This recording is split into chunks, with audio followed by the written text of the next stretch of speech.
బుచ్చ చౌదరి గారు, మీరు senior politician, 80s నుంచి రాజకీయాలు చూస్తున్న వ్యక్తి. Already YSR Congress party versus TDP Janasena కూటమి అంటే ఒక ద్విముఖ పోరు ఉండబోతుంది అసెంబ్లీ ఎన్నికలు కానీ అందరూ అనుకుంటున్నాం. అది పిక్చర్ ఆంధ్రప్రదేశ్లో మనకు కనిపిస్తున్న పిక్చర్. కానీ ఇప్పుడు వైఎస్ షర్మిల కాంగ్రెస్ పగ్గాలు తీసుకుంటున్న నేపథ్యం ఒకటి, వైఎస్ఆర్ కాంగ్రెస్ పార్టీలో టికెట్లు దక్కని సిట్టింగులు కానీ అసంతృప్తులు కానీ వైఎస్ షర్మిల వైపు వెళ్తారన్న అంశం రెండోది. ఆల్రెడీ మంగళగిరి ఎమ్మెల్యే రామకృష్ణారెడ్డి ఎల్లుండి ఆమెతో పాటు కాంగ్రెస్లో చేరుతారన్న వార్తలు కూడా మనం బయట చూస్తున్నాం. ఈ నేపథ్యంలో ఈసారి ఆంధ్రప్రదేశ్లో ముక్కోన పోటీ ఉంటుంది అనుకుంటున్నారా? ఒకవేళ వైఎస్ షర్మిల పోటీ రంగంలో ఉన్న నేపథ్యంలో ముక్కోన పోటీ జరిగితే ఎవరికి లాభం, ఎవరికి నష్టం? సతీష్ గారు, మీకు సోదరులు రవిచంద్రారెడ్డి గారికి, సోదరుడు తులసిరెడ్డి గారికి, వీక్షకులందరికీ నా ఉదయపూర్వక నమస్కారం. నమస్తే సార్. ఇవాళ ఒకటి విభజన చట్టం వల్ల కాంగ్రెస్ ఎంత నష్టపోయిందో మనం చూసాం.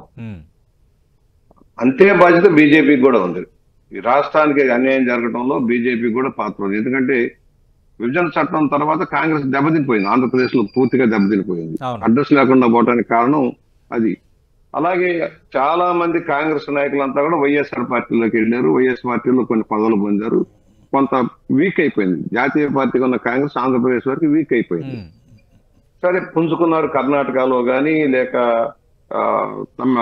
మన పక్కన తెలంగాణలో కానీ కాంగ్రెస్ పార్టీ పుంజుకుంది. అక్కడ పరిస్థితులు, అక్కడ పరిపాలనా తీర్చలు, నాయకత్వం యొక్క పోకడల మీద తెలంగాణలో కాంగ్రెస్ రావడానికి ప్రధాన కారణం జాతీయ పార్టీ అయిన బీజేపీ తీసుకున్న తప్పుడు నిర్ణయాల వల్ల కానీ, లేక వ్యవహార శైలి వల్ల కేసీఆర్ ప్రభుత్వం కానీ వాళ్ళ దెబ్బతిన్నాయి.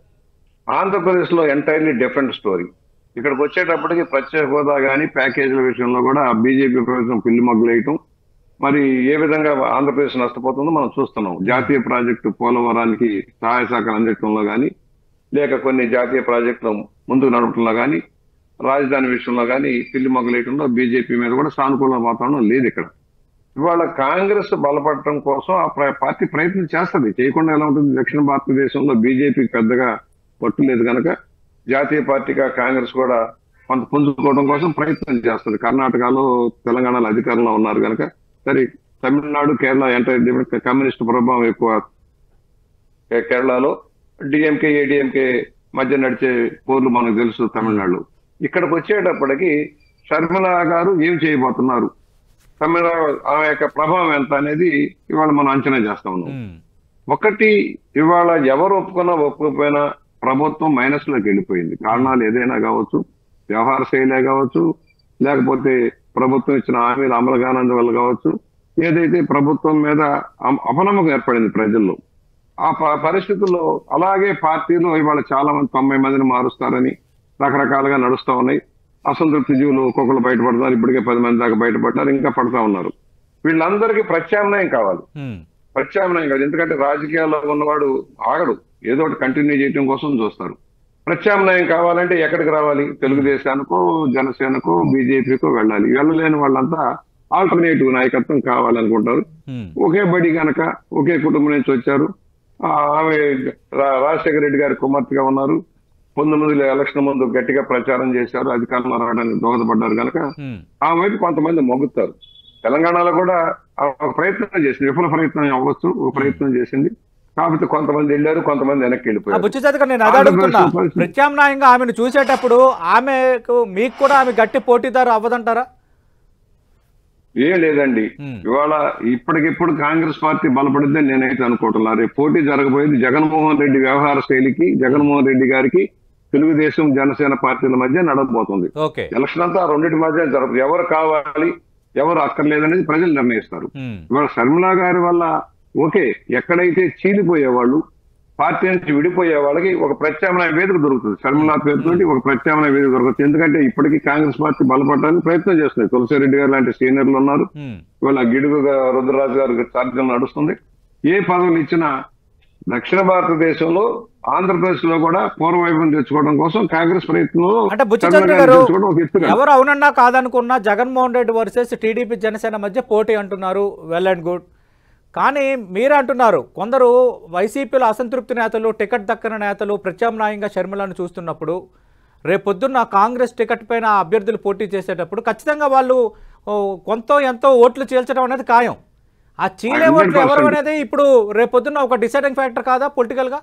సతీష్ గారు, ప్రతి వాళ్ళకి ఎంతో కొంత ఇండివిజువాలిటీ ఉంటుంది. నాయకుల మీద అటు జగన్మోహన్ రెడ్డి గారి మీద, ఇటు చంద్రబాబు గారి మీద, పవన్ కళ్యాణ్ మీద నమ్మకం ఎలా ఉందో వ్యక్తిత్వం కూడా పనిచేస్తుంది. నేను కావచ్చు, రవిచంద్రారెడ్డి గారు కావచ్చు, తులసిరెడ్డి గారు కావచ్చు, ఎంతో కొంత ప్రజల్లో తిరిగే వాళ్ళు, ప్రజల్లో ఉన్న వాళ్ళకి ఆ కమ్యూనిటీ ఈక్వేషన్స్ అన్ని కూడా లెక్కేసుకున్న ఎంతో కొంత శాతం ఉంటుంది. ఆ శాతం రేపు డెఫినెట్ గా వైఎస్ఆర్ పార్టీకి మైనస్ అవుతుంది. నాకు తెలిసినంత వరకు వైఎస్ఆర్ పార్టీకి మైనస్ అవుతుంది, అవ్వకుండా ఉండదు. ఎంత శాతం అనేది మనం చెప్పలేం. కానీ కాంగ్రెస్ అప్పుడే నమ్ముతారా, ఇంకా కొంతకాలం పడుతుందా, కాంగ్రెస్ మీద తప్పు జరిగింది మళ్ళీ న్యాయం చేస్తాం, ప్రత్యేక హోదా ఇస్తాం, మేము ఇచ్చింది అమలు చేస్తాం అనే భావనలో వాళ్ళు మాట్లాడుతున్నారు. దాని ప్రభావం ఎంత ఉంటుంది? ఆంధ్రప్రదేశ్ విభజిత ఆంధ్రప్రదేశ్ నష్టపోయాం, దాన్ని ఎలాగా బాగు చేసుకోవాలన్న దాని మీద ఎవరు కలిసి వస్తారనేది ఖచ్చితంగా ముక్కోన పోటీ అంటున్నారు రవిచంద్రారెడ్డి గారు. సతీష్ గారు, రేపు జరిగే పోరాటం అవినీతికి, నీతివంతమైన విధానాలకు మధ్య జరగబోతోంది. రాష్ట్రంలో జరిగిన విధ్వంసం మీద, రాష్ట్రంలో ఇచ్చిన హామీలన్నీ ఎలా కుంగలో తొక్కారో దాని మీద పోరాటం జరగబోతోంది. ఏ పార్టీలు కాదు, తులసిరెడ్డి గారు కావచ్చు, కాంగ్రెస్ పార్టీ కావచ్చు, ఎవరైనా రేపు పుంజుకోవడానికి ప్రయత్నం చేస్తాయి. ఇవాళ జనసేన మీరు పోరాటం చేశారు, ఆయన అరగదొక్కాలని చూశారు. కులగాస్తుని పెంచి పోషించింది ఎవరు? ఇందాకేదో మాట్లాడుతున్నారు కులాల గురించి. అమరావతి రైతుల్లో రెడ్లు లేరు అక్కడ, సగం భూములు రెడ్లవే అక్కడ. అమరావతి దగ్గర తాడేపల్లి అంతా కూడా రెడ్లే అక్కడ. ఇవాళ ఆ రెడ్లే మీకు వ్యతిరేకంగా ఉన్నారు అక్కడ, మర్చిపోబాకండి. అందువల్ల కులగాస్తు గురించి మాట్లాడితే రవిచంద్రారెడ్డి గారు మేము మాట్లాడతాం. రెండోది వినండి, ఇవాళ నేను ఒకటే చెబుతున్నా, మీ అక్రమ విధానాల వల్ల మీరు ఏదైతే సజ్జల రామకృష్ణారెడ్డి పెట్టి పోలీసు వ్యవస్థ దుర్వినియోగం చేసి వేల కేసులు పెడతా ఉన్నారు, తప్పుడు కేసులు పెడతా ఉన్నారు. 4.5 సంవత్సరాలు ఏం పీకలేకపోయారు, ఒక ఇంటర్వ్యూ కూడా పీకలేకపోయారు. ఇవాళ ఏదో చెబుతున్నారు, దాంట్లో 4.5 ఏళ్ళు ఏం చూపించారు? తప్పుడు కేసులు, తప్పుడు అధికారం చేతిలో పెట్టుకొని మీ సిఐడిని వాడి, మీరు ఏసీబీని వాడి ఏం పీకారు? ఎన్ని కేసులు పెట్టారు? రేపు మీరు శర్మిల గారికి సంబంధించి ఆస్తులు కూడా మొదలైంది. మీరు చెల్లిని తల్లిని తరిమేశారు రవిచంద్రారెడ్డి గారు. ఇవాళ మళ్ళా వస్తుంది. ఎందుకు భయపడుతున్నారు మీరు? ఎందుకు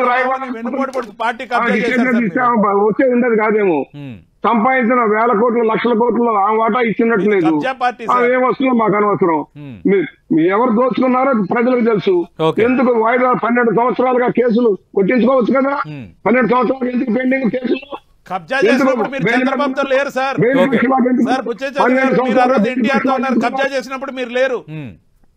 12 సంవత్సరాలుగా బెయిల్ మీద వివేక హత్య కేసు ఎందుకు మీరు పోలీసులు అడ్డుకుంటా ఉన్నారు, సిబిఐని అడ్డుకుంటా ఉన్నారు? ఎవరు హత్య రాజకీయాలు ఎవరున్నారు? అలాగే కోడికత్తి కేసు సాక్ష్యం చెప్పరు.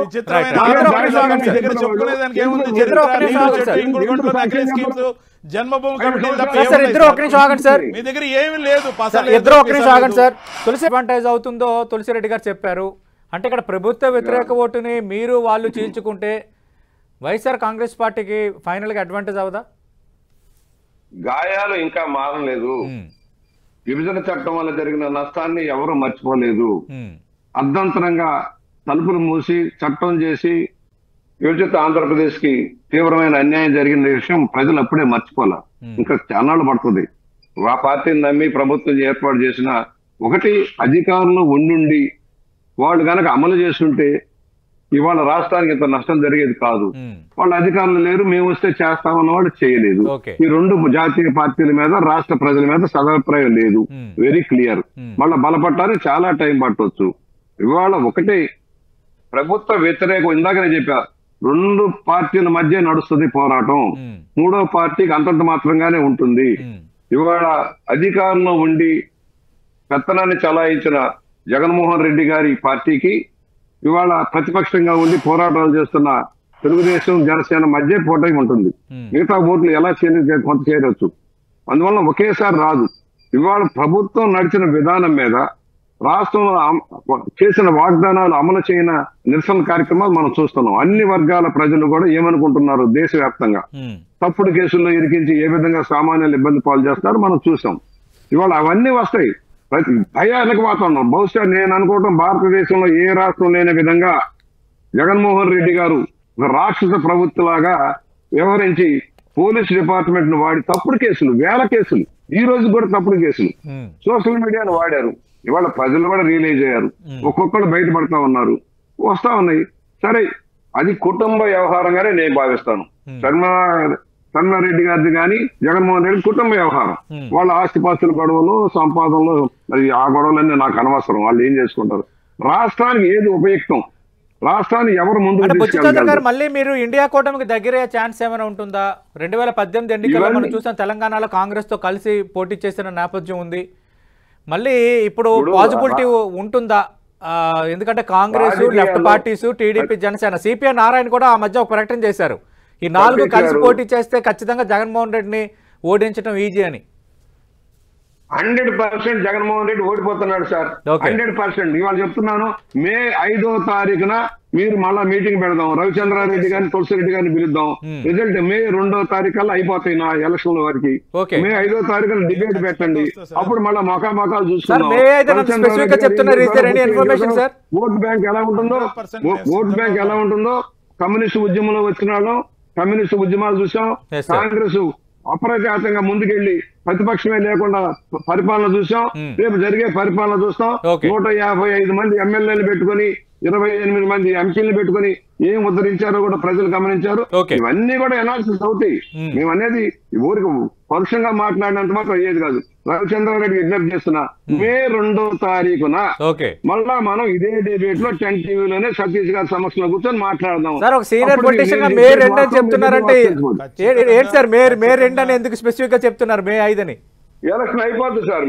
మే 20 నుంచి నేను అనుకోవటం అంటే 23 అంటే భయం కాబట్టి ఎలక్షన్ అయిపోతాయి సార్. ఏప్రిల్ ఎండింగ్ ఎలక్షన్ అయిపోతాయి, 100% అయిపోతాయి. కొత్త ప్రభుత్వానికి దారి పడుతుంది. Okay, right. రవిచంద్రారెడ్డి గారు మళ్ళీ ఇండియా కూటమికి వెళ్ళటం, ఈ తరహా అంశాలు అవేమి చర్చకు రావు. ఎవరు ఏ కూటమిలో ఉన్నా, ఎవరు ఏం చేసినా జగన్మోహన్ రెడ్డి అయితే ఓడిపోతారు. ఇది బుచ్చి చౌదరి గారు చెప్తున్న మాట. కాంగ్రెస్ పార్టీ ఈ ఎలక్షన్లో 10 నుంచి 15% ఓట్లు సాధిస్తే చాలని మొన్న ఒక టీవీ ఛానల్లో జేడీ శీలం గారు చెప్పారు. దళితుల ఓట్లు, మైనారిటీల ఓట్లు, క్రిస్టియన్ మైనారిటీ, ముస్లిం మైనారిటీ ఓట్లు మనం సాధిస్తే చాలని. ఇదే విధంగా ఒక పెద్ద ఆయన నేను ఎదిరించాను, నేను కాంగ్రెస్ పార్టీ వదిలిన రోజే చెప్పాను. వాళ్లకున్న స్ట్రాటజీ అంతా ఒకటే సార్, విడదీయలేని బంధం చంద్రబాబుతో, అలివిగాని ప్రేమ చంద్రబాబు మీద. రాహుల్ గాంధీ గారితో ఒక్కసారి చంద్రబాబు విధానాలను విమర్శింపజేయండి చూద్దాం. అది అయ్యే పని కాదు. ఎందుకంటే ఫండింగ్ ఒక మ్యాటర్ ఏదైతే ఉందో, చంద్రబాబు నాయుడు అందరికీ మ్యాటర్ పంపిస్తాడు, మీటర్ వేస్తాడు. అన్ని పార్టీల్లో ఆయన మనుషులు ఉన్నారు. అందుకే ప్లాన్ ఏలో బీజేపీ, జనసేన, తెలుగుదేశం పనిచేస్తే కాంగ్రెస్ పార్టీకి ఇచ్చే అసైన్మెంట్ దళితుల ఓట్లు, మైనారిటీల ఓట్లు చీల్చడం వరకే. బాగా గుర్తెరగమని చెప్తున్న ఆంధ్రప్రదేశ్ ప్రజల్ని. అంటే వాళ్ళ ఉద్దేశంలో జగన్మోహన్ రెడ్డి గారి పార్టీ ఉన్నంత కాలం కాంగ్రెస్ పార్టీకి ఉనికి లేదని వాళ్ళు చెప్పారు. కానీ చంద్రబాబు నాయుడు పార్టీ అవసాన దశలో ఉందని, అది లేకుండా పోతే వాళ్ళు నేరుగా జగన్ గారితో తలపడారు. వాళ్ళకి ఆ తలంపు రాదు. ఎందుకంటే అది సాక్షాత్ రాహుల్ గాంధీ గారికి ఇష్టం లేదు. రాహుల్ గాంధీ గారికి చంద్రబాబు నాయుడు గారు ఫండింగ్ ఇస్తారు కాబట్టి. మీరు చెప్పింది నిజం అనుకుందాం. దీని వెనక ఇంత పెద్ద స్ట్రాటజీ కాంగ్రెస్ వేసింది, వీళ్ళందరూ అందులో పాత్రధారులను అనుకుందాం ఒక నిమిషం. మరి అలా చూసుకున్నా కూడా ఎస్సీ, అలాగే ఎస్టీ, ముస్లిం మైనార్టీ, క్రిస్టియన్ మైనార్టీ ఓట్లు చీల్తే ఫైనల్గా నష్టపోయేది మీరే కదా. కాంగ్రెస్ నుంచి గంపగుర్తుగా ఓటు బ్యాంక్ మీతోనే కదా ఇప్పుడు ఉంది. ఎలా నష్టపోతాం సతీష్ గారు? సార్ సతీష్ గారు, అంటే మీకు డ్యామ్ షూర్ ఓటు బ్యాంక్ అనే దాని మీద అంచనా ఉంది కదా మీకు. వైర్లు గమ్ముతాయి. అందుకే sir damn sure voter bank కాదు సార్. ప్రతి పేదవాడు మావాడే. కులం, మతం, ప్రాంతం, పార్టీలు, వర్గాలు మేము చూడలే. 2,65,000 కోట్లు నేరుగా పేద ప్రజలకు అందించాం. దళారీలు లేరు, జన్మభూమి కమిటీలు లేవు, నీరు చెట్టు, ఇంకుడు గుంటలు లాంటి నకిలీ పథకాలు లేవు. ప్రజలు నమ్మాం, పేదవాళ్ళని ఆదరించాం. పేదవాళ్ళందరూ మమ్మల్ని కాపాడతారనుకుంటున్నాం. దీంట్లో కులం, మతం, ప్రాంతం, పార్టీ ప్రసక్తి లేదు. తెలుగుదేశం పార్టీ, జనసేన, కమ్యూనిస్టు, కాంగ్రెస్ పార్టీలో కూడా అన్ని అమలు చేశాం. 2 సంవత్సరాలు కోవిడ్ ఉన్నా కూడా ప్రతి తెలంగాణలో minority vote bank major Congress కు షిఫ్ట్ అయింది. ఎస్సీ ఓటు కాంగ్రెస్ షిఫ్ట్ అయింది, ఒక 15% లోపు బీజేపీ షిఫ్ట్ అయింది. ఎందుకు వైఎస్ఆర్ పార్టీకి ఎందుకు వచ్చినాయి సార్? రాత్రికి రాత్రి బాధ్యతలు వస్తున్నాయి సార్. ఎలా చెప్తారు సార్ మీరు? కాంగ్రెస్ పార్టీకి షిఫ్ట్ అయిందని చెప్తున్నారు. నగరంలో హైదరాబాద్ మహానగరంలో సతీష్ గారు ఒక్క దగ్గర కూడా కాంగ్రెస్ పార్టీకి వెళ్ళాలి. అక్కడ ముస్లింస్ లేరా, మైనారిటీలు లేరా? ఒక్క దగ్గర కూడా కాంగ్రెస్ పార్టీకి వెళ్ళాలి. ఇక్కడ 10 సంవత్సరాల తర్వాత వచ్చిన యాంటీ ఇన్కంబెన్సీతో 39 సీట్లతో బీఆర్ఎస్ సెకండ్ ప్లేస్ లోకి వచ్చింది. ఒకటి మేము వచ్చి 5 సంవత్సరాలు అయింది. మేము ఖచ్చితంగా పాజిటివ్ ఓట్ బ్యాంక్ తో ప్రోగ్రెస్ కార్డ్ తో వెళ్తున్నాం. వాళ్ళ దగ్గర చెప్పుకోవడానికి ఏం లేదు సార్. వాళ్ళు 609 హామీలు సున్నా చుట్టారు. వాళ్ళు ఒక్క హామీ అమలు చేయకుండా కేవలం మా మీద నెగటివ్ గా విష ప్రచారం చేసి అధికారంలోకి రావాలని అందరూ కలుపుకొని వస్తున్నారు. ప్రజలు మా వైపు చూస్తారు. ఎందుకంటే ఒక్కడిగా వస్తున్నాడు. ఒకే జెండా, ప్రజల అజెండా. ఒకే జెండా, ప్రజల అజెండా. బుచ్చ చౌదరి గారు, జగన్మోహన్ రెడ్డి గారు ప్రజల్ని నమ్ముకున్నారు, పార్టీలు నమ్ముకోలే. ఒక్కడగా వస్తున్నాడు, ఒంటరిగా వస్తున్నాడు. ఎంత మంది కలుస్తున్నారు, ఇన్ని స్ట్రాటజీస్ ప్లే చేస్తున్నారు. మాకు ఒక పాజిటివ్ ఓట్ బ్యాంక్ ఉంది, అవినీతి లేకుండా పథకాలు ఇచ్చాము, పేదోడు మా పక్షాన ఉన్నాడు, పేదోడు రేపు గెలిపిస్తారంటారు రామచంద్ర రెడ్డి గారు. సతీష్ గారు, అదే ప్రజలు వ్యతిరేకిస్తా ఉన్నారు. అదే సామాజిక వర్గాలు, అదే బలహీన వర్గాలు, అదే దళితులు, అదే మైనార్టీలు వ్యతిరేకిస్తా ఉన్నారు. ఒక్కసారి ఓటేసి దగాబడ్డ తమ్ముళ్ళు ఏకమవుతాను చేస్తా ఉన్నారు. మీకు వెనకమాల బీజేపీ సపోర్ట్ ఉంది. నిన్నటిదాకా లక్షల కోట్లు అప్పు తెచ్చుకోవడానికి ఇష్టారాజ్యంగా దోపిడీ చేస్తుంటే, కేంద్ర ప్రభుత్వ పథకాలు గంటి కొడుతుంటే ఏమి మాట్లాడే పరిస్థితి. ఒక అసెంబ్లీని చట్టబద్ధంగా నడిపారా? రాజ్యాంగ మీకెందుకు ఓట్లేస్తారండి? రాజ్యాంగం మీద గౌరవం లేదు, చట్టం మీద గౌరవం లేదు. అవినీతి అక్రమాల పనులు చేసింది మేము, పేదవాళ్ళని దగ్గర తీసుకుని మేము, సోషల్ జస్టిస్ చేసిన పార్టీ మాది, ఇంప్లిమెంట్ చేసిన మేనిఫెస్టో మా నిబద్ధత. మీ దగ్గర ఏముంది? మీ దగ్గర ఏముంది? జన్మభూమి కమిటీలు అరాచకం తప్ప. మీ ఆస్తి మీద పిల్లల పుస్తకాలు చంద్రబాబు నాయుడు గారిని ఈ దేశంలో ఎవ్వరూ నమ్మరు. మీరేసిన రంగులు చంద్రబాబు నాయుడు సపోర్ట్ చేసే రాహుల్ గాంధీ గారిని కూడా నమ్మరు.